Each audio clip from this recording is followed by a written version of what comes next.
Welcome to Think Big with Dan and Qasim. Join hosts Dan Melnick and Qasim Masood as they explore big ideas, limitless possibilities, and engage with visionaries, entrepreneurs, and thought leaders who dare to dream big, get inspired, motivated, and find practical tips for personal growth. Think big, dream bigger, and ignite your potential. Welcome to Think Big with Dan and Qasim, and our guest today is Anthony. So Anthony, if you want to go ahead and introduce yourself, tell us where you live and what you do. Sure. I live in San Diego and native Californian. Grew up in California, Northern California, and migrated south after going to San Diego State. Just really kind of stayed here. At that time, I actually got a job with the X Games. So I worked with X Games for 15 years until 2013. Started my own event production company in 2015 called Kilowatt Events. And of course, today we're talking about Omega Ball, which is another property that I founded. It was 3-team soccer. So excited to talk to you about that. Awesome. So just tell us more about that and what it is and how you got the idea for it. Sure. It's, like I said, 3 teams on the field at once. The field is round. It's half the size of a traditional soccer field, and we did that purposely so that we could get 2 Omega Ball pitches within a traditional soccer space. You protect your own goal, but you can score on the other 2. There is no offsides, which is the catalyst for the game, actually. I'll go into a little bit more detail on that shortly, on how that all came about. But no throw-ins, no offsides. The games are short and very intense. They, again, purposely, our game is designed to fit in 1 hour of television. So it's 3 13-minute periods, and it's 10 times more scoring than traditional soccer. It's V5, 5 players on a team, including the goalie, and everyone plays offense and defense, which is something that I think the traditional soccer players are excited about, the ability to play both sides, and the goalies love it too because they're in the game the entire time. There's no daydreaming in Omega Ball for the players, nor the goalies, and goalies have even scored. So it's really exciting. It's really fun. It's creating a lot of interest for folks that may be intimidated by traditional soccer, either by the size of the field of traditional soccer, the size of the teams, how long the games are. We've really shortened it and made it digestible for the demographic that is not only watching sports today, but also playing sports. So I guess, did you get the idea because you felt like, people were like sort of losing interest in soccer as it is today, or like what inspired you to start this idea, brand? Yeah, on the contrary with soccer has an upward trajectory right now in the US, which is super exciting. And we're not intending to cannibalize that. We want to be supportive. We want to be supportive to the ecosystem of soccer, and particularly the athletes. There's a lot of talented athletes out there that aren't able to continue their careers in traditional soccer. So we feel like there's an opportunity for that. And there's people that play professionally that retire early because they're tired of the grind. It is a long season. As you get older, you start to have families and you don't want to travel so much. So, our vision, and I'll answer your question directly here in a second, but our vision is to have a pro league. And by nature of being on ESPN and FS2 already, a lot of folks have seen that from the youth level. So we're partnering with youth organizations to support the youth effort. And then we're concurrently, my team is trying to put the pro operation in place, because that's what we're most familiar with. Myself and my team come from that televised sports world. So that's that. But the foundation of Omega Ball came from just that. A good friend and colleague of mine, Jamie Heeman, who's a partner with me in Omega Ball. We worked together at ESPN, then he went off to the NFL Network, and we became friendly with Tom Brady's agent, who at the time was trying to start a new upstart American style, so tackle football. So I went to another old colleague of ours from ESPN and the X Games, who has a very successful business in Oklahoma City. So I thought he might be interested in investing in Jamie's upstart American Football League. Over the course of that conversation, he said, "Anthony, I'm not interested in investing in American football. I think soccer is where I would be interested in investing my money." That's how he put it at the time. There's a funny twist to the story that I'll tell you in a second. But so I hung up the phone with him and I was like, I like soccer, but I'm not fanatical about it. And and I started asking myself questions. Why am I not fanatical about it? Like, I'm pretty fanatical about college football. And offsides was one of the first things that came to my mind. I despise offsides for a variety of reasons. I think most people do. It's a low scoring game to begin with. We're pulling pulling points off the board. Like, it's just unfortunate. I understand why that rule exists, but I don't like it. So I started to think, how could you play soccer without offsides? So that was really the catalyst for it. So I thought, well, what if the field was round?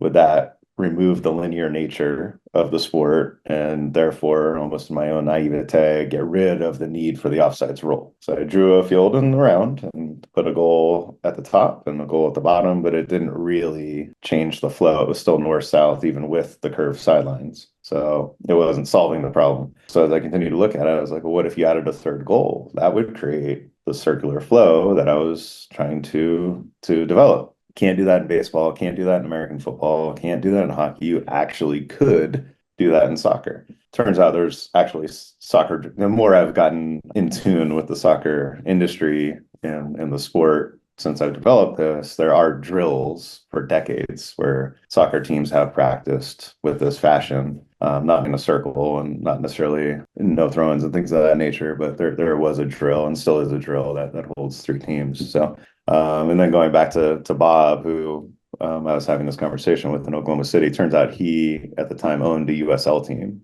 called Energy FC. So, of course, he is interested in investing in soccer. He already is invested in soccer. And I didn't really have that much detail.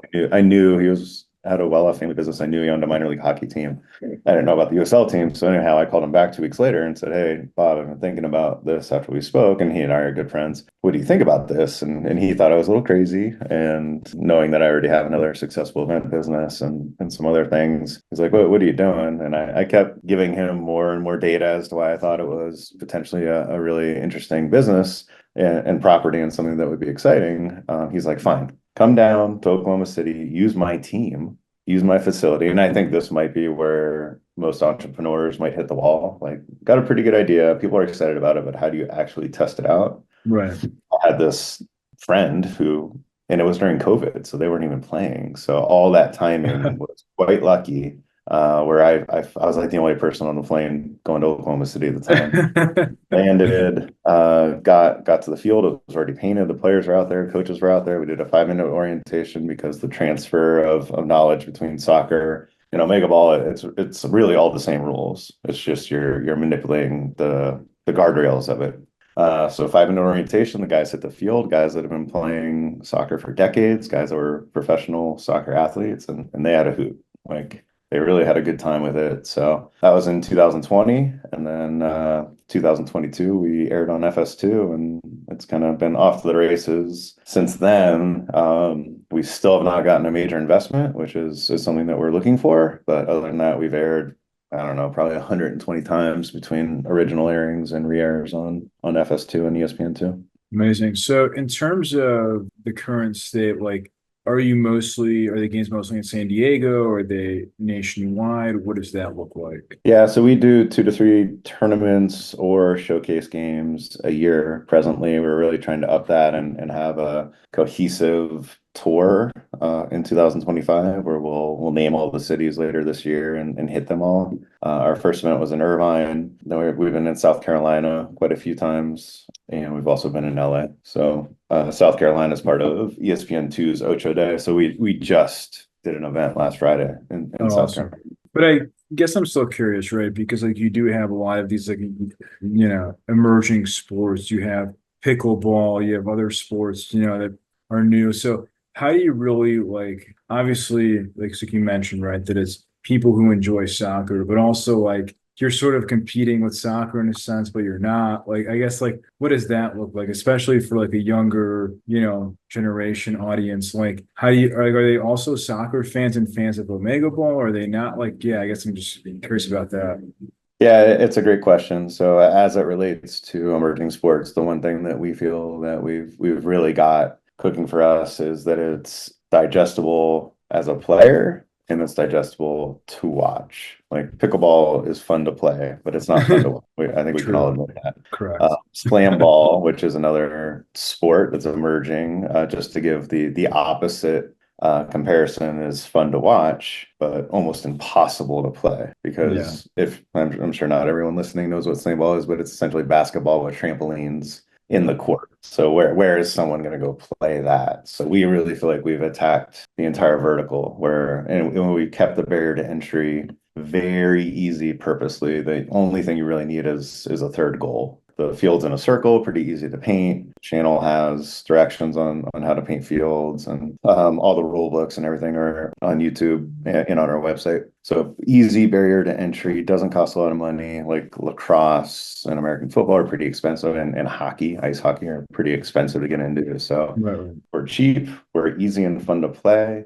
You don't have to run around as much. You get a lot of touches on the ball, which you don't normally do in soccer. And it's a smaller field, so you can kind of play in atypical places. So we've, being from the sports industry, a 25-year sports industry vet, and being at X Games all those years, like we were constantly manipulating the sports.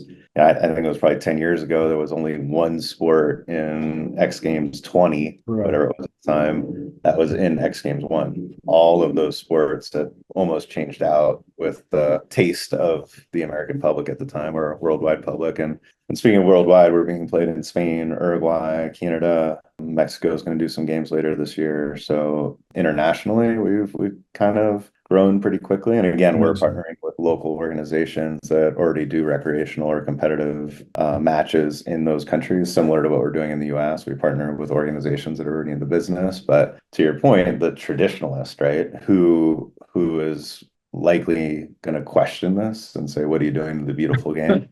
And we get that, particularly from the international audience. They're like, oh, Americans being Americans, here we go again. Which is a pretty consistent comment on the social channels. But there are a lot of folks that, whether they're traditionalists or not, some traditionalists like it.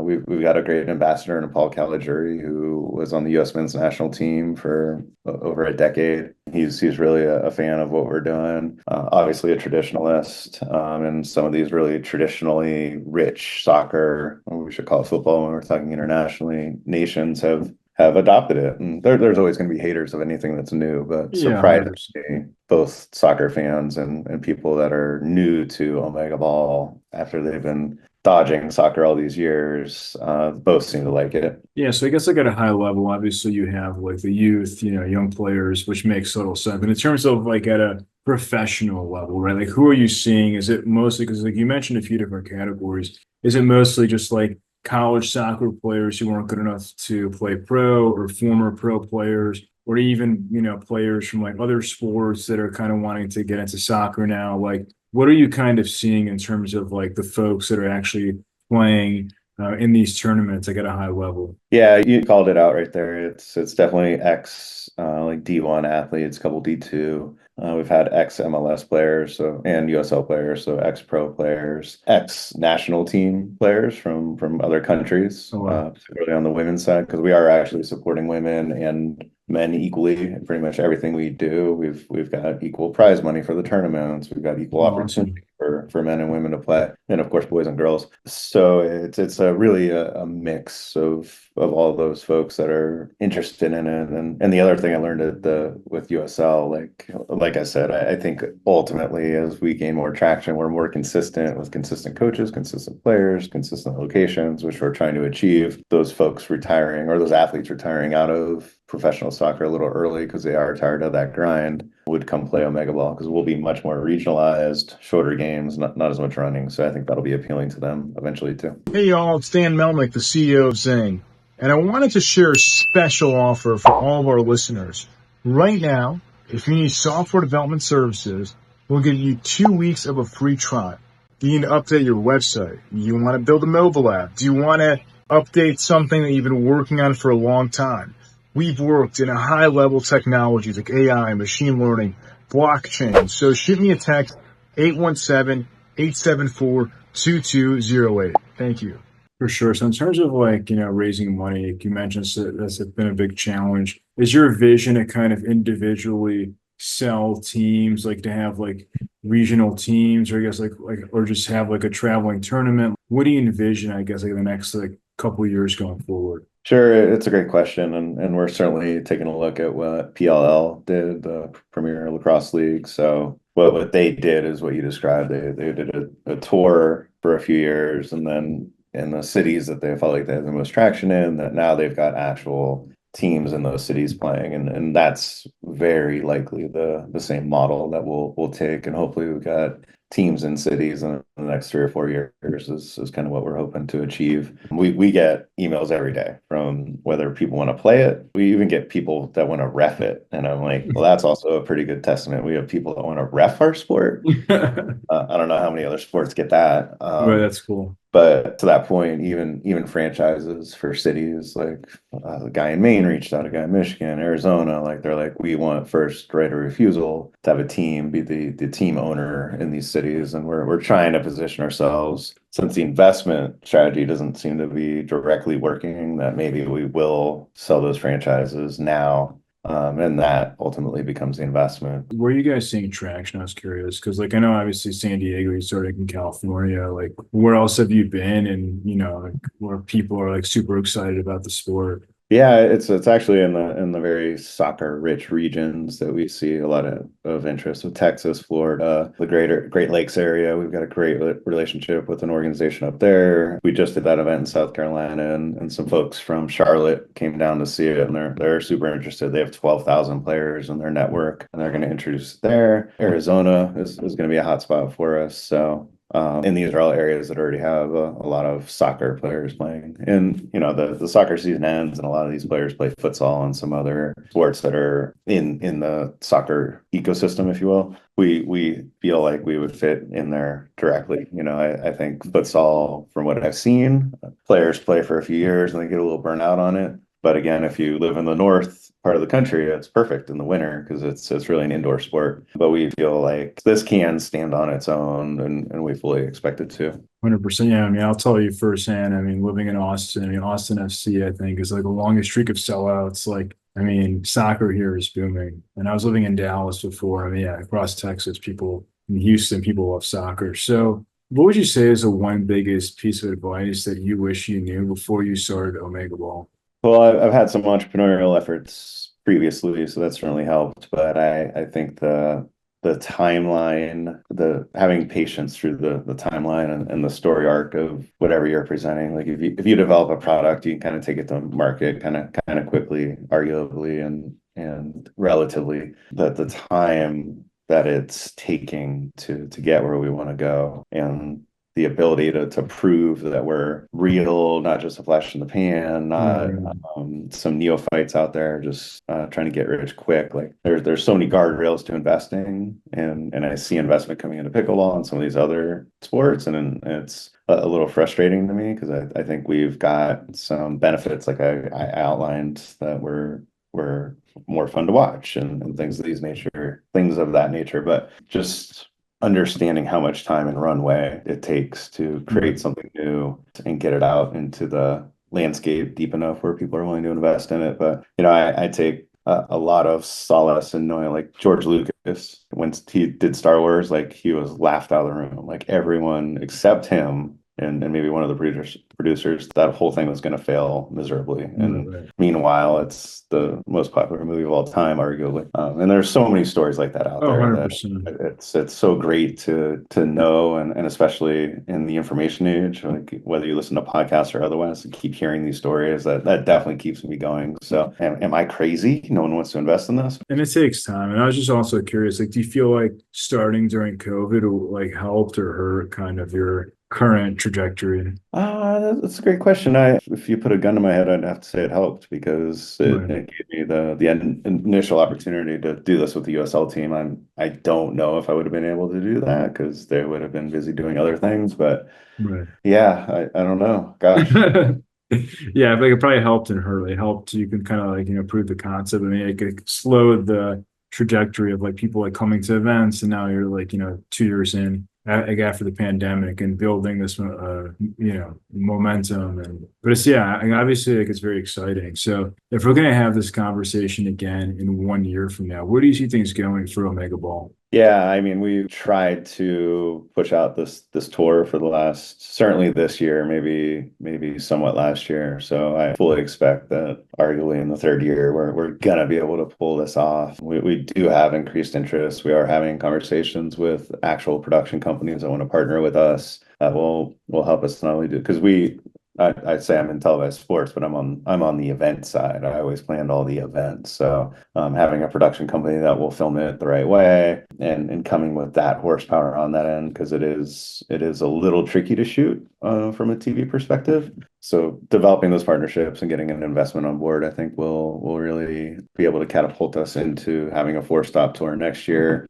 Anytime we're on TV, we get interest from the lower parts of the vertical. So we'll be able to only expand our youth plans with those partners throughout the country and throughout the world. And then hopefully the year after that, we're getting a little bit more serious about franchising into cities. Any sneak peek on some cities that you're looking at for the tour?